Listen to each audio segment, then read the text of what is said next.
উপস্থাপন করার জন্যই এই নাটকটা করেছি, আর সেটা উপস্থাপিত হয়েছে। কি ভাইয়া, তুমি এটা কি করলে?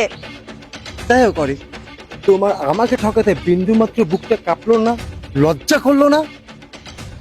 আমি না তোমার কাছ থেকে এটা কখনো আশা করি, আমি কখনো ভাবিনি যে তুমি এরকম চরিত্রের একটা মানুষ। যাই হোক, আজকের পর থেকে তোমার সাথে আমার আর কোনো সম্পর্ক নেই। ভালো থাকো। রোহান, রোহান, যথেষ্ট হয়েছে অরি, তুই বেঁচে থাকতে তোর ভাইকে মেরে ফেললি। তোকে আমার বোন বলতে আমার ঘৃণা হচ্ছে। সত্যিই আমি লজ্জিত। বাবা মা মারা যাওয়ার পরে তোকে আমি কত কষ্ট করে লালন পালন করেছি, আর তার এই প্রতিদান দিলি তুই। আজ থেকে আমার আর কোনো বোন নাই, পরিচয় দিবি না আমার। ভালো থাক।